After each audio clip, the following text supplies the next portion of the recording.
this point very importantly. This is the Gons complex. ये है आपका hilar lymph node. This is the draining lymphatics, and this is your lung consolidation, the Gons focus, and this is the Gons complex. This entire thing. This is the hilar lymph node consolidation. If you see over here, this particular diagram, what is this area? Yes, this is the area of necrosis. Very good. Caseous necrosis. And how are we recognizing what is this entire thing? इस पूरे चीज को क्या बोलेंगे हम? Granuloma. It is a granuloma. Now, so good evening, everyone. I hope the screen is visible to everyone. Yes. Yes, sir. Yes, sir. So in the previous lecture, we have done a couple of topics like pneumonia, and we had read about pneumonia as well as lung abscess yesterday. Today, we are going to understand about tuberculosis. Okay. So tuberculosis, as we understand, it is a chronic pulmonary disorder. Okay. And it is also a systemic disease caused by the organism Mycobacterium tuberculosis. Okay. So basically, what is the source of tuberculosis? It is by those patients suffering from active tuberculosis who are releasing the Mycobacterium in the sputum via person-to-person transmission of airborne organism. So there is a person-to-person transmission. Also, it is by unpasteurized milk, which is containing Mycobacterium bovis, but it is not seen in our country. It is seen in those countries where milk is not pasteurized. Okay. So what are the basic risk factors of tuberculosis that all of us know? Poverty, crowding, okay, chronic debilitating illnesses like COPD, like diabetes. If the patient is suffering with AIDS, HIV, or the patient is diabetic, or any other condition like Hodgkin's lymphoma, chronic lung disease like silicosis, renal failure, all of them can predispose to tuberculosis. Okay, so in whichever condition your immunity comes down, as in case of chronic alcoholism, malnutrition, or immunosuppression of any cause. Okay, now one very important thing is that this interleukin-2 pathway, interleukin-12 pathway is very important in the pathogenesis of tuberculosis. It is very, very important in the pathogenesis of tuberculosis. Okay, so basically those individuals who are having mutations which are affecting this particular pathway are susceptible to tuberculosis. Also, interferon gamma is very important in the pathogenesis. So again, problems arising in the interferon gamma pathway or in STAT1A signal transducer for interferon gamma, and all these three conditions, there will be increased susceptibility to tuberculosis if there is any mutations involving any of these pathway.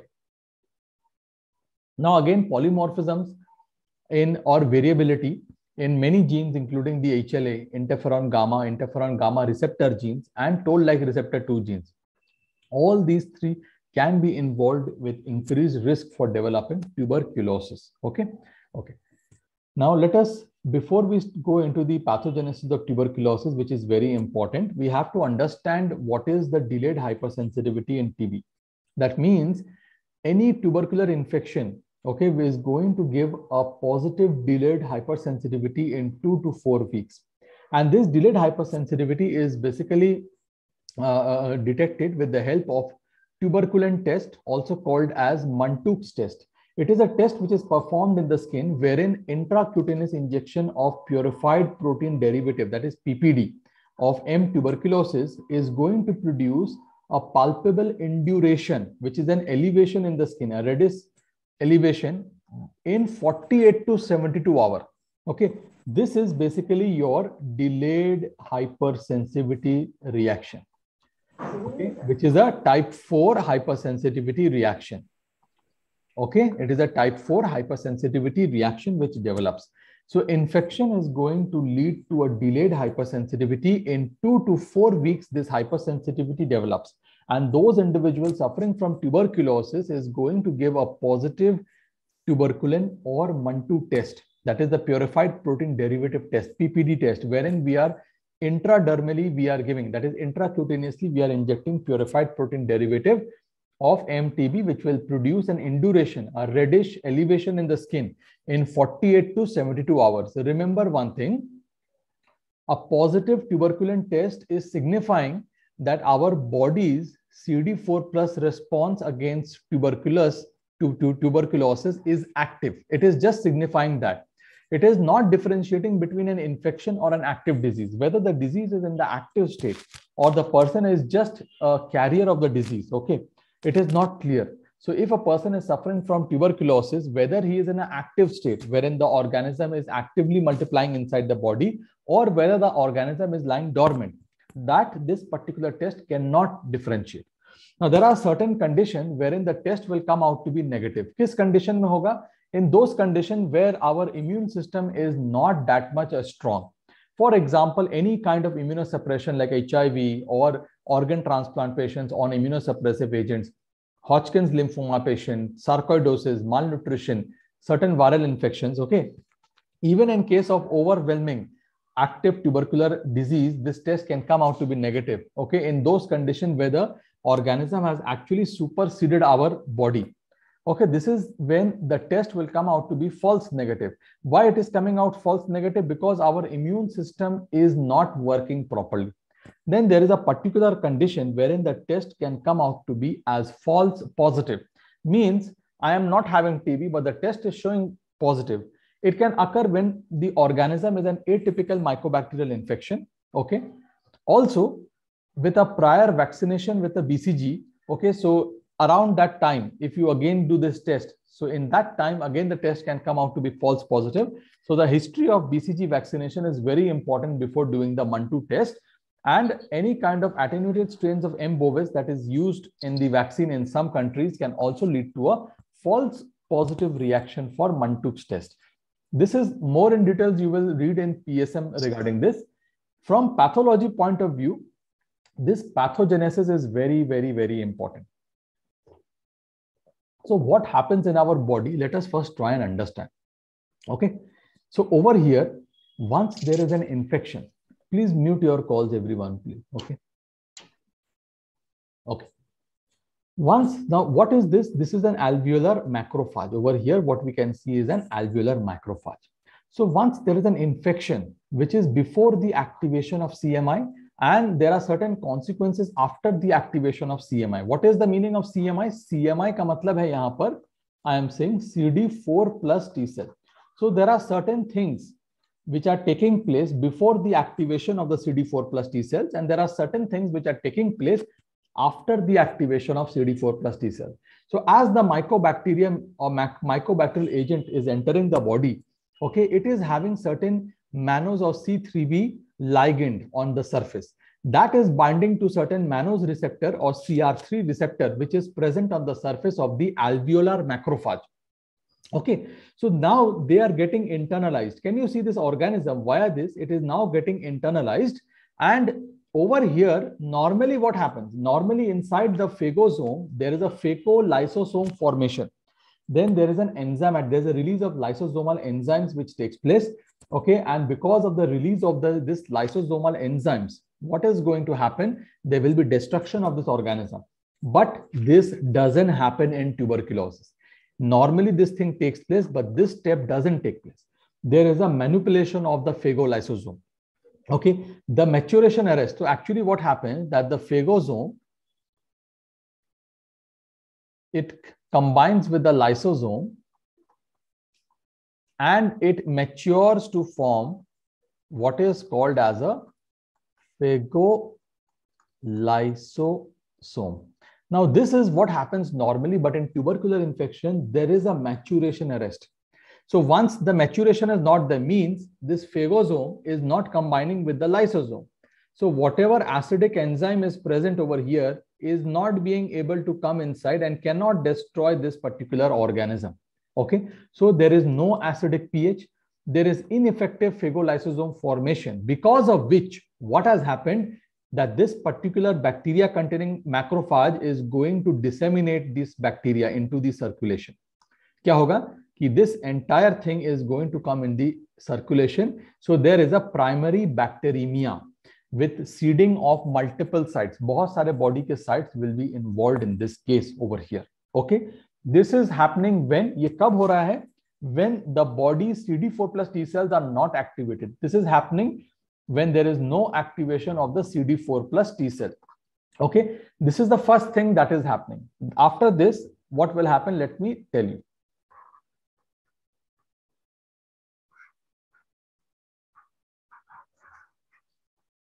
Okay. So now after this क्या हो रहा है? After this what is happening? If you see over here क्या हो रहा है यहाँ पर? That once the CMI is involved, how the CMI will be involved? Some of these alveolar macrophage, they are going to release interleukin number 12. Okay, and this interleukin number 12 is going to act on the T cell. Simultaneously, this microtubercular antigen is going to be presented by the class 2 MHC of the alveolar macrophage. Now, if you remember, class 2 MHCs are present in the antigen presenting cells. Okay, और ये कहाँ पर होता है? Like dendritic cells or macrophage. So over here, this class 2 MHC is presenting the tubercular antigen to the T cell.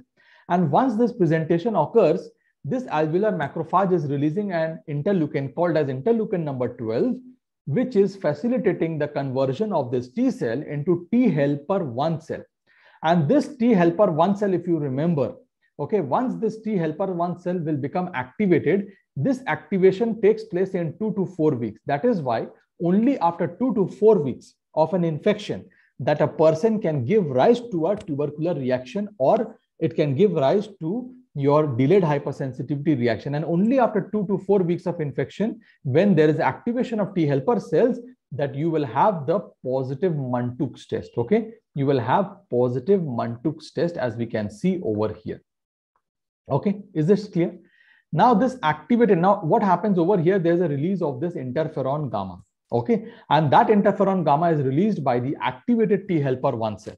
And then once this interferon gamma is released, this is going to now activate the macrophage. Abhi kya hota hai ki the macrophage will become activated.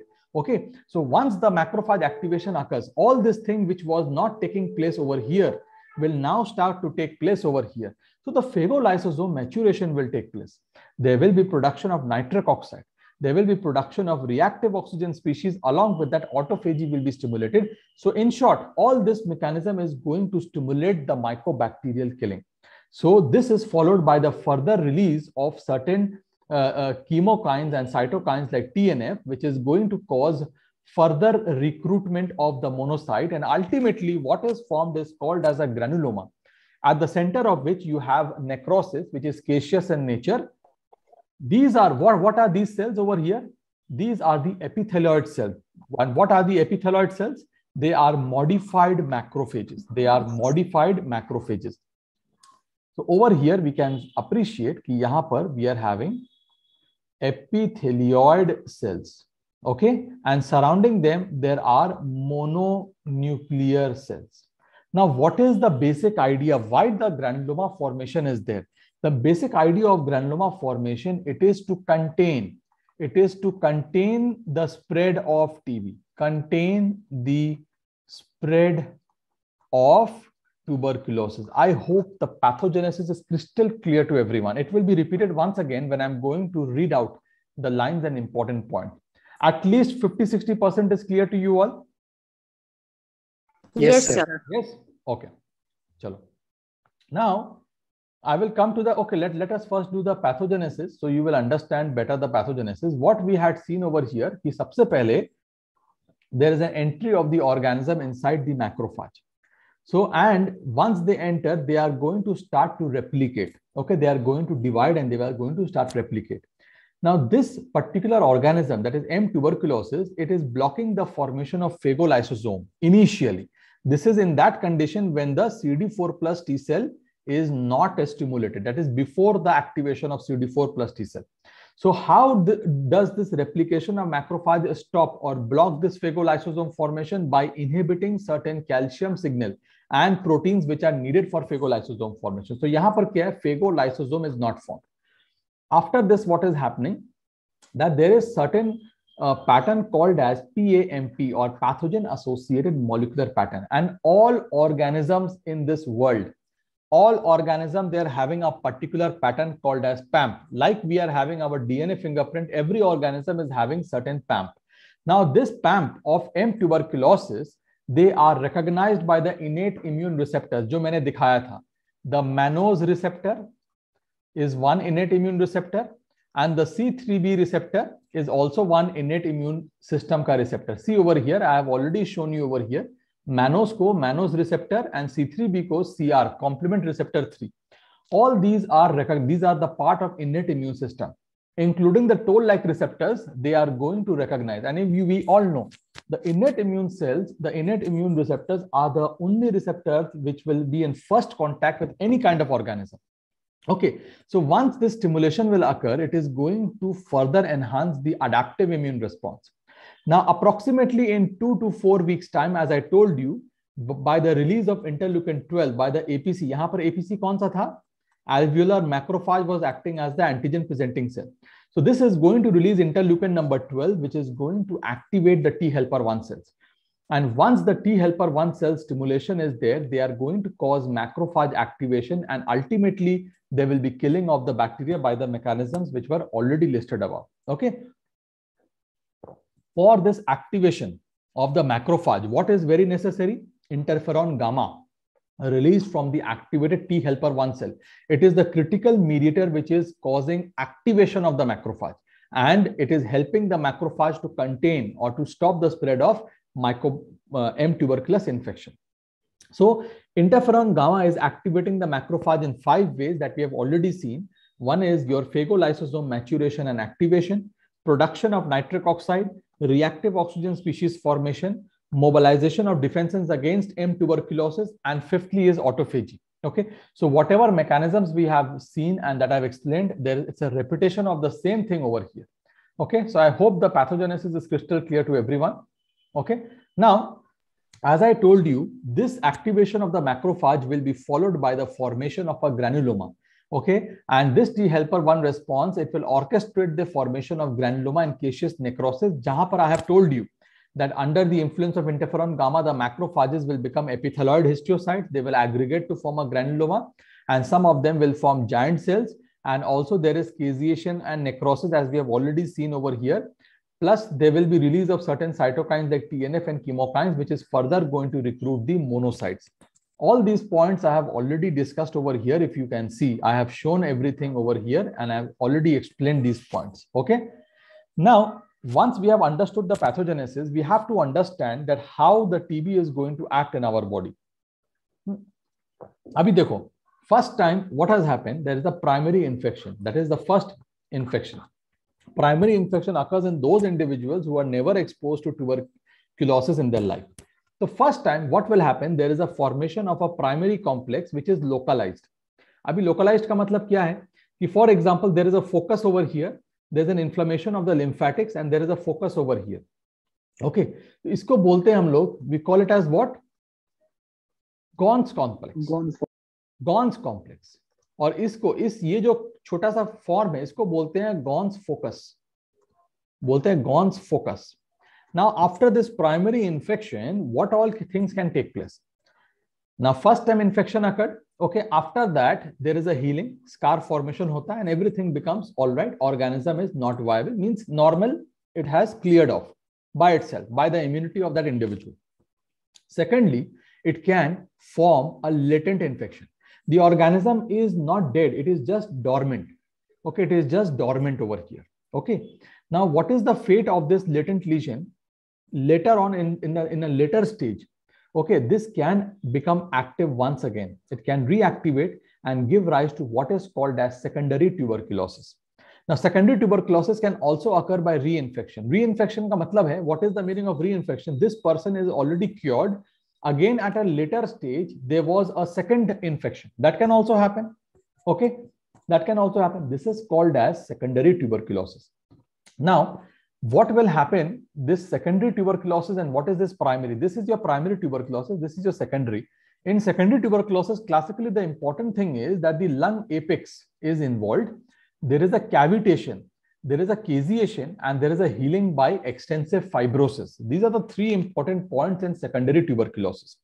Now, secondary tuberculosis can either progress. It can go for complete, progressive secondary tuberculosis. Means progressive ka matlab hai, there will be massive hematogenous dissemination leading to miliary tuberculosis. Now, one of the fate of primary tuberculosis, I did not say. मैंने तो बताया कि primary can go here, primary can also go towards a progressive pathway wherein there can be a massive hematogenous dissemination, ultimately leading to miliary tuberculosis. Now, sometimes tuberculosis just present as a localized caseating destruction. So the most common extrapulmonary form क्या होता है? TB lymphadenitis. TB lymphadenitis. So is it clear the fate of the primary complex can either heal latent or progressive primary? From the latent, there can either be reactivation or reinfection secondary TB, and that secondary TB can go towards progressive secondary TB. Okay.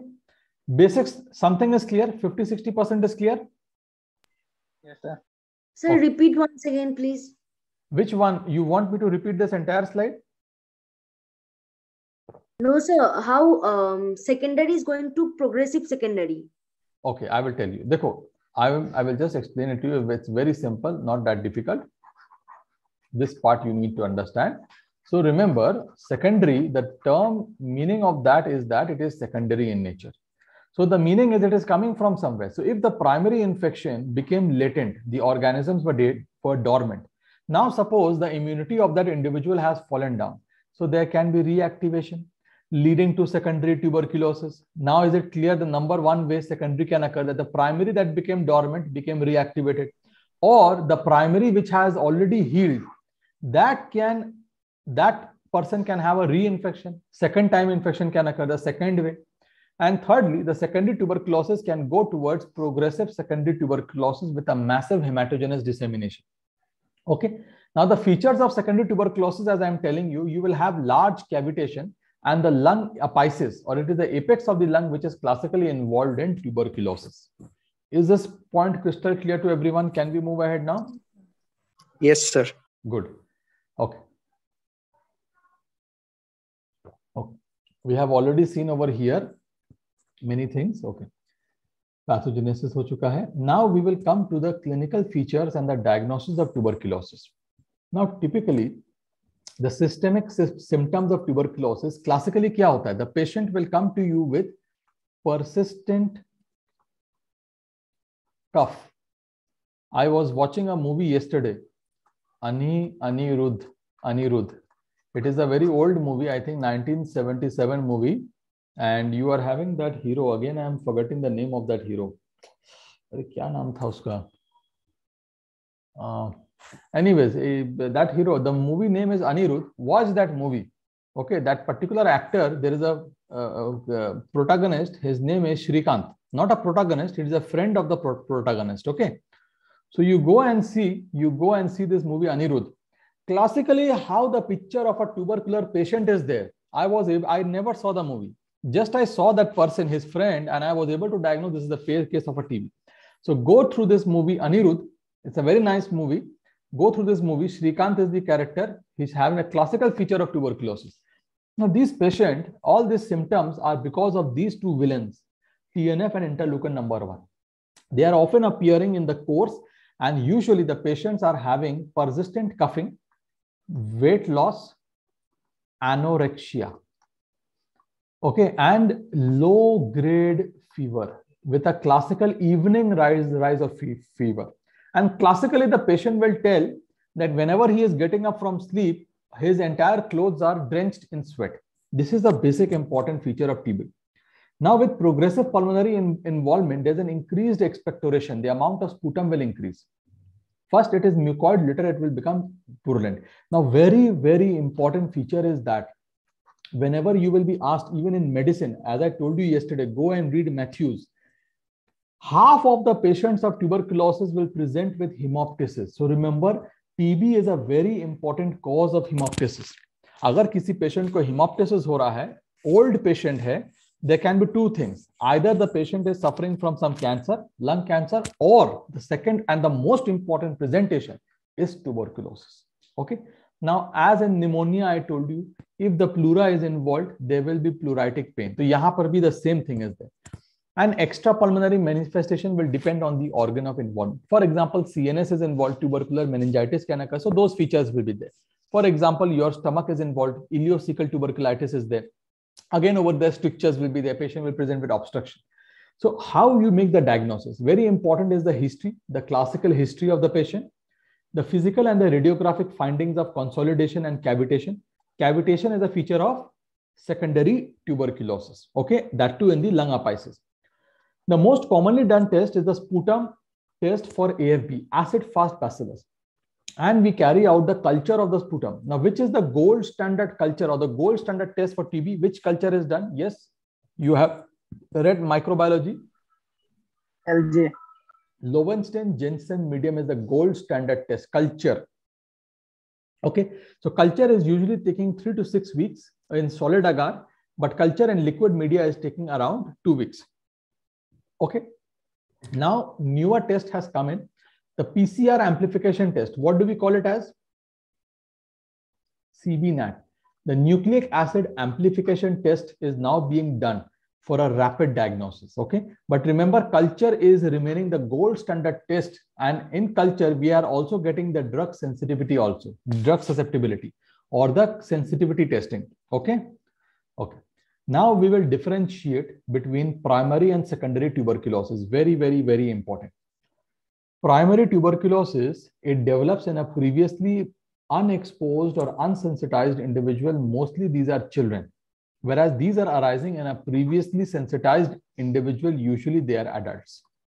Okay, the source of organism is exogenous from the environment, but over here the source is mostly, as I told you, reactivation of the latent can be the source of secondary tuberculosis, or there might be a reinfection.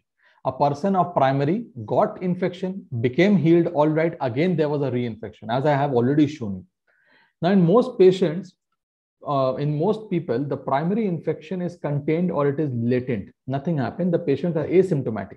But 5% might be progressive. Jaise maine bataya tha, there is a primary progressive where there is a hematogenous dissemination leading to miliary TB. So only 5% of the primary TB patient will go towards this. Okay. Remember, in comparison to primary tuberculosis patients, secondary tubercular patients are usually symptomatic. Okay, and they may also be progressive. They might also give rise to miliary TB, as I've already shown you in the diagram. Very important, the regional lymph nodes are commonly involved. Yahan par regional lymph nodes are not commonly involved. And over here, cavitation is not there, but over here, cavitation is there, and usually they are involving the apex in secondary. Apex of the upper lobes are involved in secondary tuberculosis, whereas over here, the lower part of the upper lobe and the upper part of the lower lobe is classically involved in primary tuberculosis. Okay, is this point very clear to everyone? Okay, so agar maan lo, the lower part of the upper lobe and the upper part of the lower lobe, this is involved in case of primary TB. Okay, and on secondary TB, it is the lung apices which is classically involved. Okay, I've already shown that particular diagram, I think. So I think it must be clear. If you see this particular diagram, half of your doubts will clear looking at this particular diagram. Okay, so यहाँ पर देख रहे हैं lower part of the upper lobe is involved. यहाँ पर the lung apices is basically involved. Clear है? Okay. Okay. Now let us come down to the primary, secondary. Now we will see the morphology of tuberculosis. Now primary tuberculosis in the lungs is always beginning in the lung. The lung is the starting point. Typically, the inhaled bacillus is going to settle in the lower part of the upper lobe or upper part of the lower lobe. As there will be sensitization in 3 to 4 weeks of time, they will develop 1 to 1.5 centimeter grayish white area of consolidation. And isko, ye jo grayish part hai, what do we call it as? This grayish part which is developed, this is called, this focus in the lung consolidation is called as Ghon's focus. Now this Ghon's focus in the center, they will undergo necrosis and other thing, that is something else. Next, the tubercle bacilli, either free or within the phagocytes, are draining into the regional lymph nodes. Yahan se lymph nodes it is going to come, and it is going to involve the hilar lymph nodes. That is also going to caseate. So this combination of the parenchymal lung lesion along with the nodal involvement is called as a Ghon's complex. Now Ghon's complex lesion along with Ghon's, if there is a lot of fibrosis plus calcification is there, it is called as a Ranke's complex. Very important MCQ. Okay. Till here it is clear about primary tuberculosis, how the involvement is. In case of secondary tuberculosis, we are having a very small focus of consolidation, less than 2 centimeter. and it is very close to the apex or apices. Okay. Now this focus will show us varying degrees of central causation, but the most important part is that they show healing by peripheral fibrosis. Okay. And ultimately there will be progressive fibrosis with fibrocalcific scar formation. Now there is one important MCQ. When the secondary tuberculosis is spreading via the bronchi, so in the CT scan, you will find an appearance which is called as a tree in bud appearance. This is just an MCQ purpose I'm telling you. Tree in bud appearance on CT scan suggestive of secondary tuberculosis. Okay. Now primary TB, as we will see, during the first few weeks, there will be lymphatic and hematogenous dissemination. As I told you, there will be bacteremia. Okay. Initially, bacteremia will be there. But in 95% of the cases, the CMI, the CD4 plus T cell will be activated and they will control the infection. Okay. And the Gons complex will become, they will heal and there will be fibrosis. Okay. Now, histologically, they will be characterized by the presence of granulomatous inflammatory reaction, both caseating as well as non-caseating. So remember, TB can cause caseation, but it is not necessary that all cases of TB will show caseation. Remember this point very importantly. This is the Gons complex. Ye hai aapka hilar lymph node. This is the draining lymphatics, and this is your lung consolidation, the Gons focus. And this is the Gons complex, this entire thing. This is the hilar lymph node consolidation. If you see over here, this particular diagram, what is this area? Yes, this is the area of necrosis. Very good. Caseous necrosis. And how are we recognizing what is this entire thing? इस पूरे चीज को क्या बोलेंगे हम? Granuloma. It is a granuloma. Now over here, what are these? They are giant cells. They are Langhans. See how they are arranged in a horseshoe pattern. Langhans, giant cells. And in the background, you are finding mononuclear infiltrations. Cell infiltration. Okay, clear hai ye baat? Yes, sir. No problem. Okay. The same thing I have written over here. Okay, there is again the granuloma, giant cells, fibroblastic lymphocyte, the same thing. Okay, remember, people who are immunocompromised, who are suffering from HIV, their immune system is not strong enough to form a granuloma. So granulomas might not be seen. But very important thing, those individuals shows a lot of AFB positive bacillus. Okay. The second part over here is your secondary tuberculosis. Over here also you will find the characteristic tubercles with caseation that we have seen. And we are going to see acid-fast stains. We are going to see all the phases that we saw over there also will be seen over here. There is no much difference over here. Okay. Just the only thing that they will heal with fibrosis. They will heal with fibrosis. This is the only important thing over here. Now, few other secondary tubercular lesions. One of them is Pull's lesion, which is a lesion, secondary tubercular lesion involving the supraclavicular and apical lung area. And Assaman lesion is there where the infraclavicular region is involved by pulmonary tuberculosis. Okay. Okay. We have read this part. Okay. Now over here, in immunocompetent individuals, the tubercular granulomas might not show caseation. So that is why I wanted to say you, ऐसा जरूरी नहीं है that all tubercular cases will show caseation. So TB can show both caseous necrosis plus non-caseating granulomas. Caseating plus non-caseating granuloma can be seen in tuberculosis. Okay.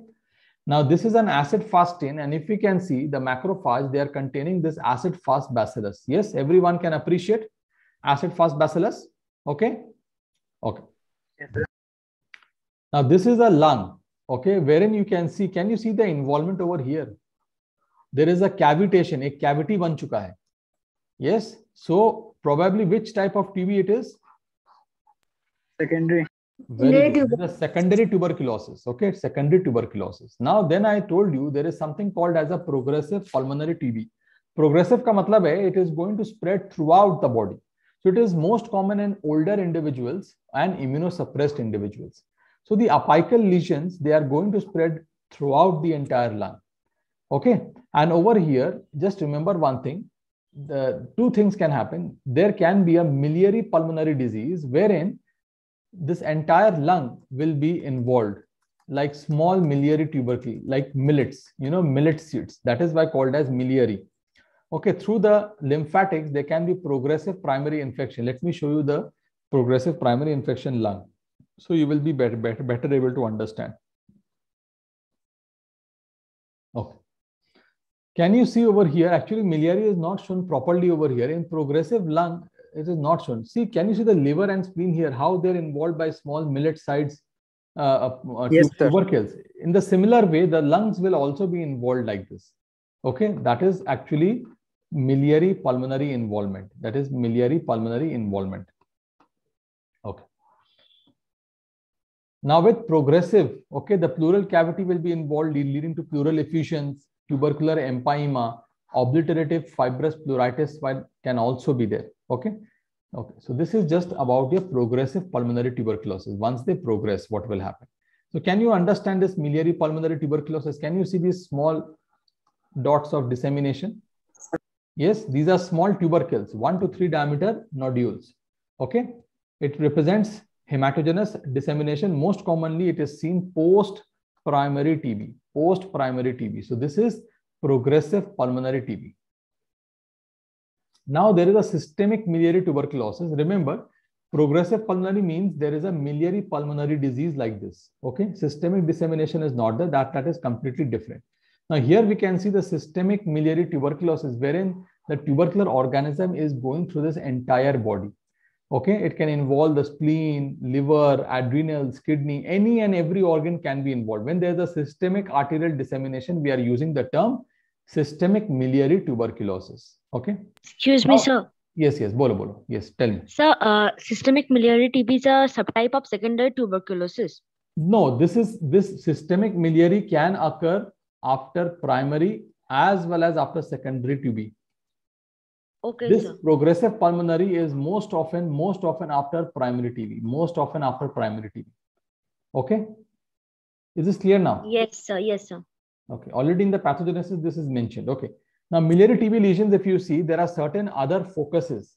Okay. That is miliary TB lesions, like rich focus. It is a tubercular granuloma involving the cortex of the brain.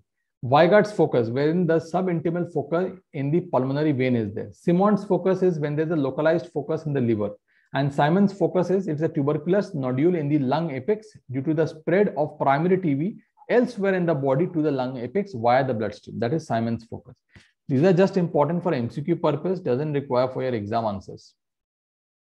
Now there are certain other forms of tuberculosis, like you can just have an isolated tuberculosis of a particular organ. For example, tubercular meningitis or renal tuberculosis or TB osteomyelitis or TB sulfangitis or TB spine called as Pott's disease. Sometimes you can have cold abscess also in TB patients. So you can have isolated TB. Second is there can be, now most commonly in the FNSC OPD that we are doing, we are having patients which is presenting with some kind of a swelling. Okay, lymphatic swelling or lymph node swelling is there. Okay, that is the most frequent extrapulmonary presentation of tuberculosis is TB lymphadenitis. It can present like that, or there can be intestinal tuberculosis, wherein there is most commonly they are involving the ileocecal region, and the patient is presenting with strictures with obstruction. Okay, the healing and the fibrosis and the granulomatous inflammation is causing this stricture over here. Okay, this is another slide of this M-AVM complex, wherein you can see this is atypical mycobacterial infection in patients of AIDS. Again, we can see this AFB positivity over here. Okay. Okay. So this is all about TB, other forms of TB, miliary TB, post-primary or the progressive pulmonary TB. Then we saw the morphology of the different types of tuberculosis. Yes. Any doubts over here you have with regards to morphology, clinical features, diagnosis, pathogenesis? Yes. Everyone? No, sir. No, sir. Okay. Okay, then today we are going to end this session. Then if you don't have doubt, I will just share everything. Okay, in a while. So thank you everyone for attending this lecture. We will meet again soon. I will tell you in the group. Okay. Thank you, sir. Okay. Thank you, sir. No problem. Thank you, sir.